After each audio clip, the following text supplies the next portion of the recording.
Oh Lord, it's your boy P Rock. I just jumped out the porch with dirty glove bounced. Rock, you good? I'm good. I'm straight. I'm eating. Trying to gain a little weight, man. You know, getting to hold your weight. You know, on my team. All right, so we got P Rock off the porch with us today.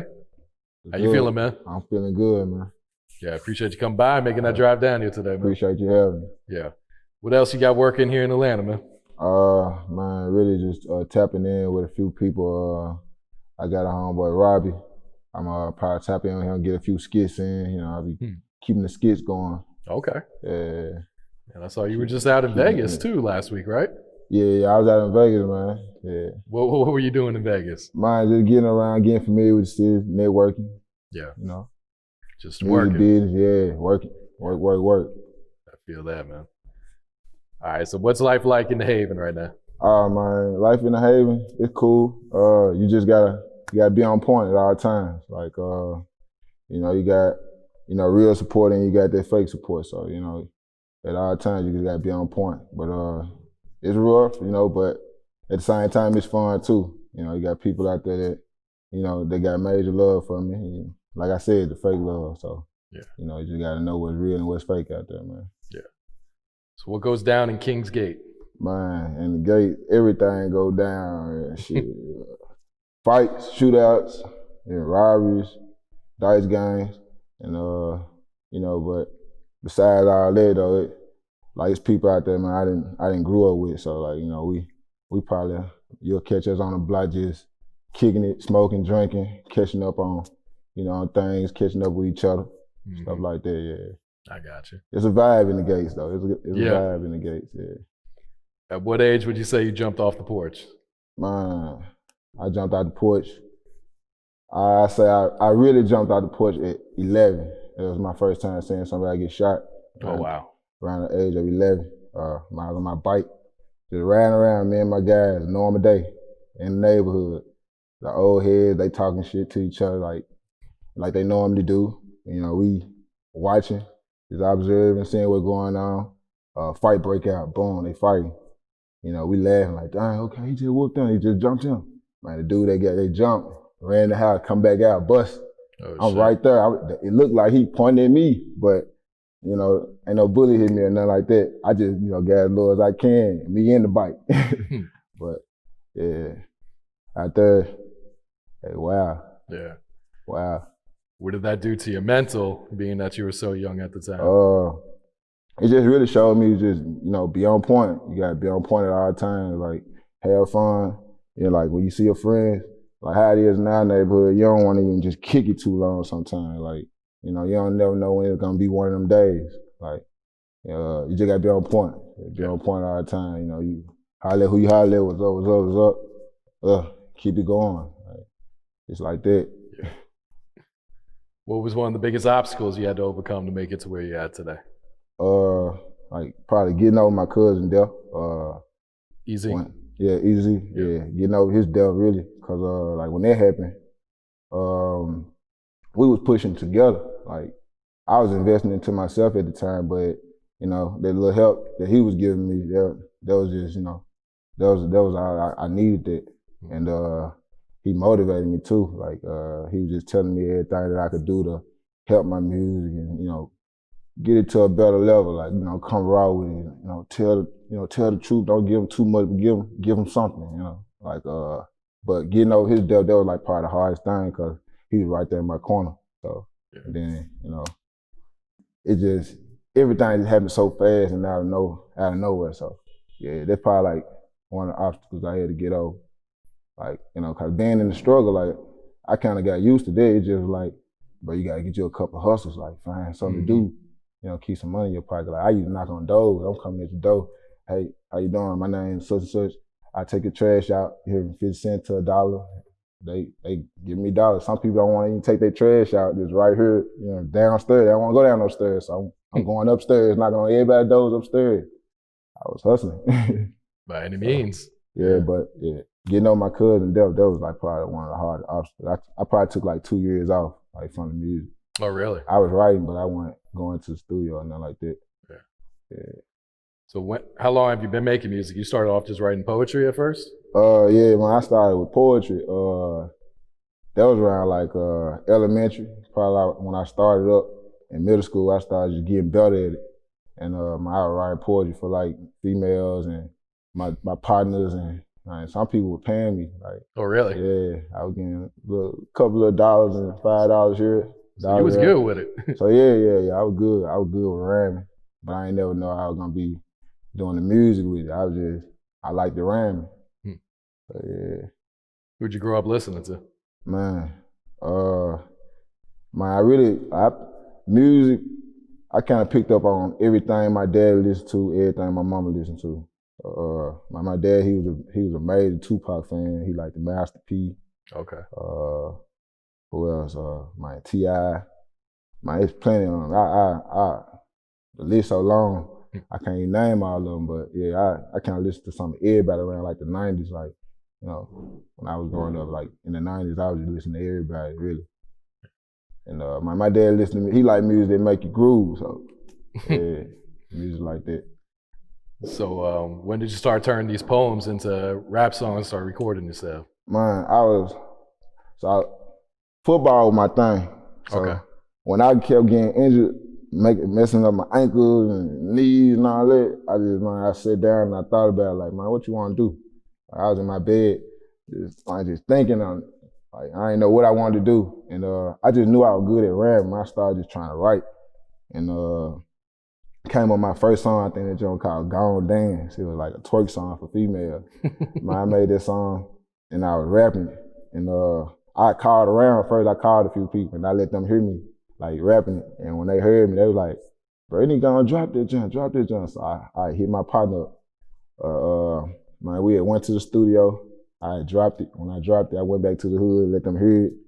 Everybody was like, man, you need to keep going. So they kind of made me it gave me that motivation, gave me that little feel. And then I let my big cousin know hear it. When they heard it, they were like, yeah, keep going, yeah, keep it going. So yeah, it was on my bunk bed.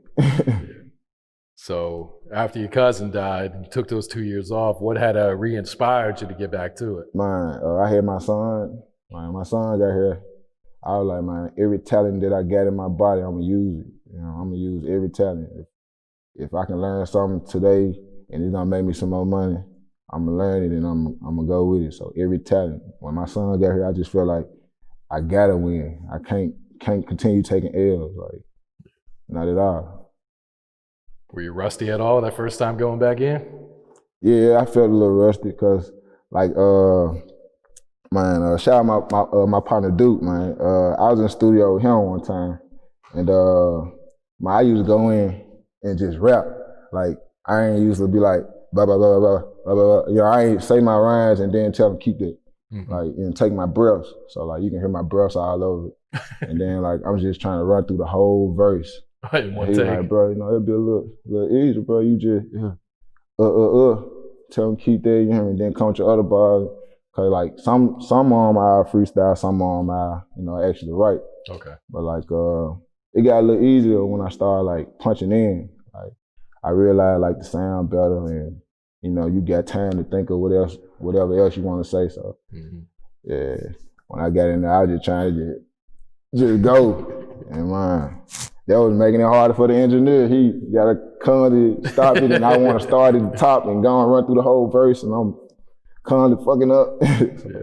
Yeah, I was rusty when I first got up in there, but the feel came back.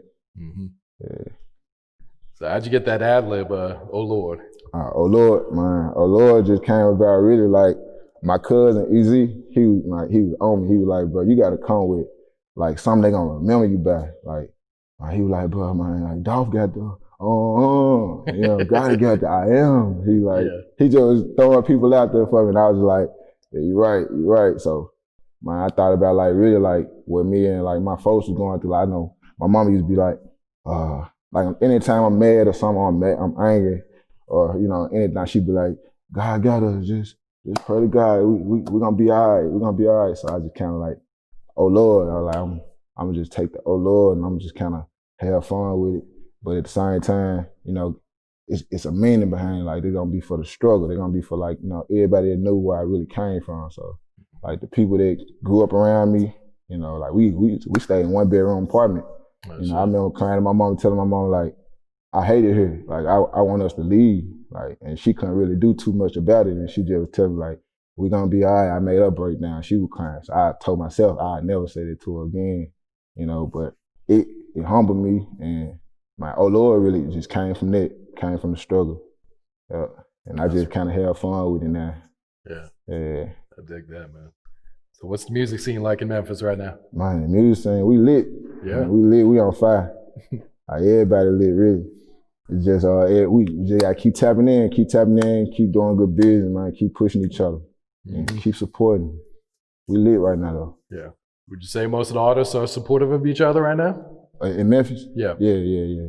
It's better, like, it's going a lot better now, because, you know, like, in our city, it's so competitive, you know, it's so competitive to the point, like, your pride get in the way. Like, you'll see somebody that's probably dope, but, you know, people come like so cocky, you don't even wanna, you know what I mean? Sometimes people don't even wanna reach out, so it take you to be the bigger person, you know, to like, just tap in with them. You gotta put your pride to the side and do, you know what I mean?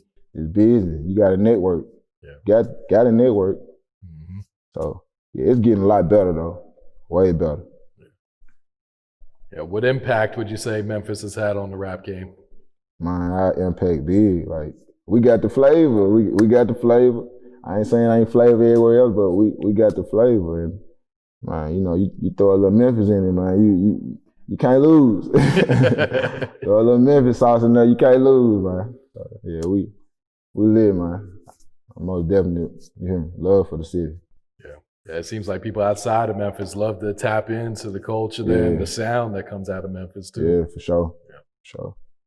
All right, talk to us about your new project, Out the Gates 2. Man, Out the Gates 2, man. Out the Gates 2.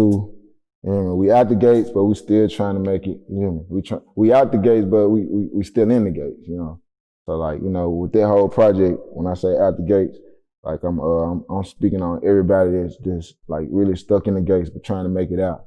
You know, and like my people, they still in the gates. So as long as they in the gates, I'ma always be in the gates.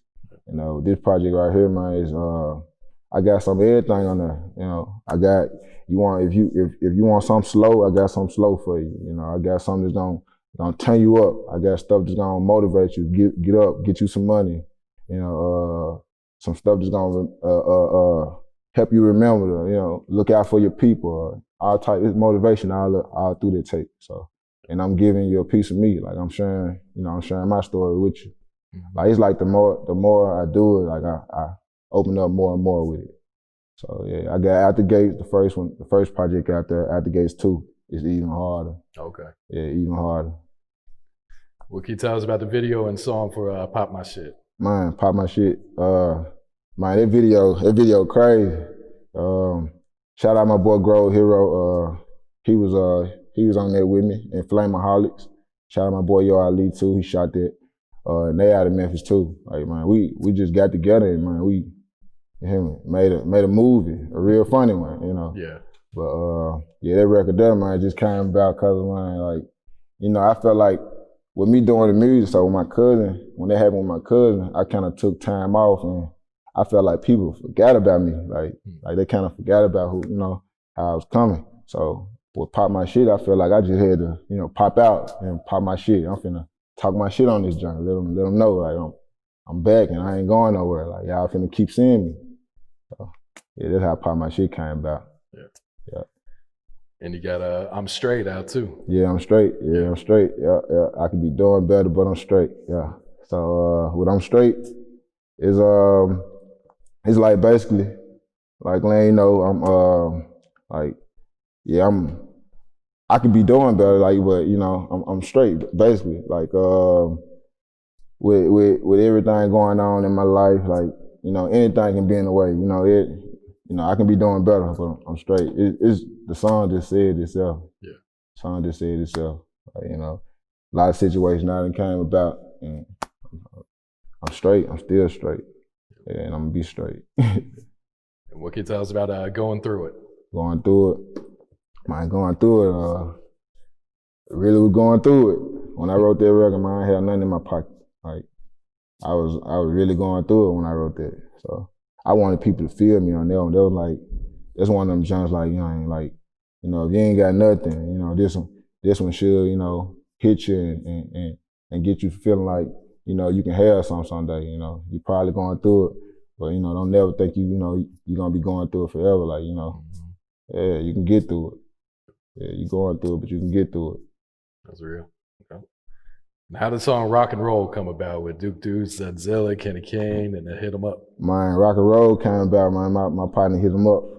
He let me hear that record, man. I couldn't say no when I heard it. Like, I like different type of shit. So, like, you know, I even tell my engineer now, like send me something that, you hear me? Send me something hard, but send me something kind of crazy that, you know, people ain't really on. Like, I'm trying to hop on. Really, I feel like there ain't no beat that I can't hop on. So, like, I just be wanting like the hardest and, you know, shit that people ain't really on. I'm trying to find my flavor in it. But that song came about with my dog, Hitemup, and man, that joint going crazy. Like, I ain't even think people really, you know, like it as much, like, really out there in my city, like out there in Memphis, like, I ain't really hip to no rock type of shit. So, yeah, that's one of them rock and roll type of joints, for real. Yeah. But, yeah, they jumped there hard, man.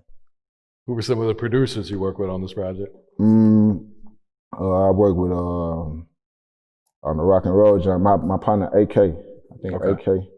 Yeah, and who else?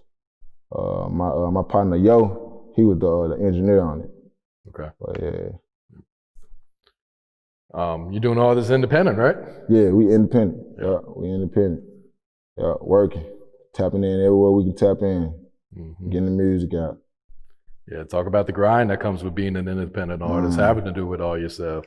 Man, with being independent, man, it's a lot of footwork. Like, you got to get around. Like, you can't sit still. Like, you know, every day you gotta work a plan out. You gotta work a plan out. Like, you know, we sit down at that table and we come over what we come over with, and we out there doing it. Like, you can't sit around talking too much. You gotta be at it. You gotta be at it. And networking, like, you know, I wasn't the type of person that wanted to get around and talk to everybody. I ain't really with all that. Like, but, you know, with this, it's business at the same time. It's either you're gonna sit back and watch everybody else, you know, blow past you, or you gonna get in there and you gonna blow past some people too. So it's on you. It's what you want to do with it, you know. But being independent though, it's work. It's work. Yeah. What has being a father taught you about life? Man, being a father, for sure patient. Like you gotta be patient. You know, when you're trying to teach, you gotta be patient with them. So, and man, it just showed me a different type of love. Like, man, it don't matter. It don't matter what I do. My son gonna look at me like I'm a hero. Like, so, yeah, being a father, man, that opened my eyes up to everything. It just showed me like you want, you know, you want more. You want more. I always want more, because, you know, when I go, he need to have some. You know, so it's like that. I'm trying to build an empire. Oh yeah. Yeah. All right, what's next for you, P-Rock? Man, what's next? We got videos dropping back to back, so y'all be ready for it. Every month I'm hitting y'all with something. Y'all gotta see me. And after that, I'm coming with another one. I ain't gonna tell you too much. Just know that P-Rock ain't going nowhere. P-Rock, you gonna keep hearing P-Rock voice. So get to know me. Yeah. All right. Any shout outs before we wrap this up? Yeah, man. Let me shout out all my guys, all my family, everybody back home. You hear me? Long live Ronnie. Long live Cash. What up, Easy? What up, Sierra? Long live Grandma. And P-Rock, you know, P-Rock finna be around, so y'all get used to me. Oh, Lord. Rock, you good? I'm good. I'm straight. I'm still trying to gain a little weight, man. Up, nigga, hold your weight. You know, on my team, you gon' get a plate. I got some haters, I know why.